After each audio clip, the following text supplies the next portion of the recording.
Quando eu era mais jovem, cheio de hormônios e disposição, participava de um grupo de dança freestyle, que a maioria dos integrantes eram da cidade vizinha. Eu morava em Baixo Guandu, Espírito Santo, e eles em Aimorés, MG. Baixo Guandu é a primeira cidade capixaba, vindo de BH para Vitória e distância de 3 quilômetros uma da outra. Hoje eu ia de carro, mas na época, ia de bike ou a pé mesmo, e entre as duas cidades, tem uma plantação de eucaliptos, que antigamente era local de tocaia, um tipo de local em que os pistoleiros de antigamente usavam para matar seus inimigos, ou usado para desovar corpos e tudo de ruim, em um lugar carregado.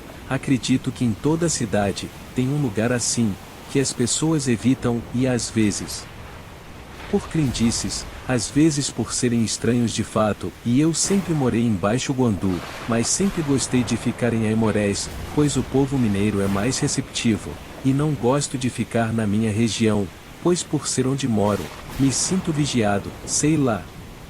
Numa noite, já bem tarde, estava de bike conversando com uns colegas, digo colegas, por achar que amigo é outra coisa, até depois da meia-noite, e resolvi vir embora. Eles me pediram para tomar cuidado ao passar pelo temido eucalipto. Não dei atenção, pois nunca tive sensação nenhuma ao passar ali, apesar de ficar de sobreaviso. Se era corajoso, não burro, mas só pelo fato de eu ser de Baixo Guandu. Todos sabiam que eu sempre passei por ali. Montei na minha bicicleta, parei para passar por um córrego. Ao montar novamente, a senti pesada. Pronto, furou o pneu. Pensei comigo.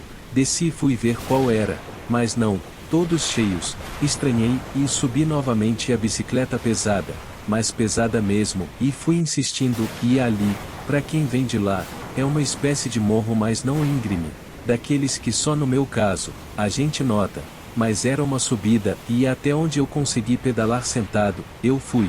Mas ao me levantar para pedalar de pé, senti a bicicleta gangorrando, como fica ao se carregar alguém na garupa. E eu sabia, logicamente, que não estava carregando ninguém, e nisso, me deu um calafrio nas minhas costas que veio tomando todo o meu corpo, pois eu, querendo ou não, estava com algo no meu bagageiro, e no fundo da minha mente me veio uma mensagem: faça a força que for, não olha para trás. Ou essa mensagem se repetindo como um mantra, e eu era muito forte, como já disse anteriormente, mas estava muito pesado. Parecia que ainda mais pesado, não sei se era por já estar no cume da subida ou a coisa que eu carregava, o fez de propósito, para que eu descesse. Me esforcei no meu máximo, o coração bombeando forte e o meu passageiro pesando para um lado e para o outro, conforme eu pedalava. Sempre que me lembro disso, me arrepio todo. Nessa estrada, ao final dela, há uma pedreira, que essa estrada corta um trecho de uma escuridão só. Mas não iria dar esse gostinho a o que quer que fosse aquilo que eu tinha comigo. Fui em frente e ao sair na claridade do outro lado da pedreira, levei um baita de um tombo. Caí de um lado e a bicicleta do outro, e há muito tempo que eu caio de bike. Me levantei e subi novamente. A bicicleta estava leve como antes, e daí eu fui entender o motivo da queda. Eu estava fazendo tanta força e a coisa ficou no escuro tão subitamente, que eu praticamente voei. Olhei para aquele breu, não tinha nada, mas ouvi uma voz: vamos de novo? Eu juro que senti minhas pernas fraquejarem, e não pelo esforço, mas pela experiência, e sei que é difícil de acreditar em mim, e só Deus e eu sabemos que é verdade. E tenho 50 anos hoje, mas se eu conseguir chegar a 100, sempre vou me lembrar disso, e essas coisas nos marcam. E já tinha ouvido falar que espíritos não nos fazem nada, mas se eu conseguir sentir o peso de esse poderia, com toda certeza, me fazer algo físico. E obrigado por me darem a oportunidade de relatar isso. E by Marcos Delfino.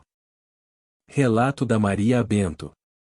Oi, trabalho numa rede de supermercado, sempre vejo vultos, alguém chamando, e quando olho não tem ninguém. Outro dia estava eu e uma colega de trabalho tomando café, quando de repente a catraca onde passamos o cartão para destravar rodou sozinha. Ficamos parada olhando uma para outra. Quando levantamos para sair do refeitório, o copo que estava em cima da mesa caiu como se uma pessoa tivesse batido nele. Eu sempre sinto esse tipo de presença, mas a minha colega ficou assustada. Sempre acontece isso por aqui.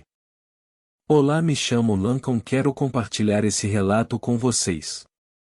Bem, tudo começou quando ganhei uma boneca da minha mãe. Antes de tudo, me chamo Júlia, hoje tenho 30 anos, sou natural de São Paulo e o que vou lhes relatar aconteceu quando tinha 8 anos de idade. Sempre tive vontade de ter uma boneca de porcelana daquelas antigas. Minha mãe não tinha muito dinheiro na época, porém uma tia minha havia viajado para fora do Brasil e trouxe de lá uma boneca.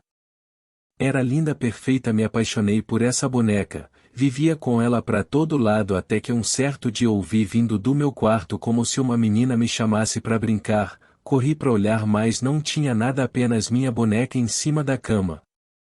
No outro dia, tomando banho, ouvi novamente chamando meu nome como se corresse dentro do meu quarto. Saí rápido do banho e quando olhei, juro que vi minha boneca sorrindo para mim. Era a coisa mais aterrorizante que tinha visto em minha vida. Minha mãe me pegou parada na frente do quarto olhando para dentro dele sem ação nenhuma, chamou minha atenção e eu tomei um susto gritando. Tentei explicar tudo o que tinha visto e que a boneca estava falando, mas ela me mandou parar com mentiras. Me senti tão mal naquele dia que nem fui comer. A noite chegou, já não queria dormir com aquela boneca, então pedi para minha mãe jogar fora. À noite acordei com aquela coisa em cima de mim rindo, dei um grito alto e meus pais correram, mas acharam que eu tinha pego a boneca. No dia seguinte minha mãe estava sozinha em casa, eu havia ido para a escola. Quando cheguei com meu pai, ela estava branca. Meu pai perguntou o que havia acontecido, se ela tinha visto um fantasma. Nesse momento ela começou a chorar, contando que tinha escutado passos no meu quarto e que tinha visto a boneca correndo pela casa. Meu pai ficou bravo com ela e disse para parar de inventar histórias. Quando meu pai saiu, minha mãe veio conversar comigo, perguntou se eu tinha visto a boneca. Falei que ela estava no quarto, minha mãe arregalou os olhos, perguntei o que foi, ela falou que tinha jogado a boneca no caminhão do lixo. Fomos juntas no quarto e quando olhamos aquilo, estava sorrindo olhando pra gente com um semblante demoníaco, vocês não fazem ideia do rosto que aquilo fazia. Minha mãe me pegou pelo braço e foi chamar um amigo que era da macumba. Ele entrou na casa e logo disse: tem entidade no quarto de cima. Minha mãe falou da boneca e ele pediu para ver. Quando chegamos no quarto, ela não estava mais lá, procuramos a casa toda mas não achamos nada. Quando o pai de santo já estava indo embora, ouvimos um riso bem alto vindo do meu quarto, fomos até lá e aquilo estava em cima da cama e na parede estava toda rabiscada, toda mesmo. O pai de santo disse que aquilo era um demônio e que estava preso na boneca. Coisas começaram a cair dentro de casa. Comecei a gritar de medo. Foi quando meu pai chegou e viu que a gente não estava louca. Tiveram que fazer um trabalho para tirar ela de dentro da casa. O pai de santo falou que ela, ou melhor, aquilo queria tomar meu corpo. Passamos 2 semanas na casa de minha vozinha até que tudo fosse resolvido. Quando voltamos tudo estava bem, porém minha mãe quis vender a casa porque ficou com lembranças ruins dela. Até hoje tenho medo de bonecas, não posso ver uma que fico tremendo. Tenho uma filha mas nunca dei boneca para ela.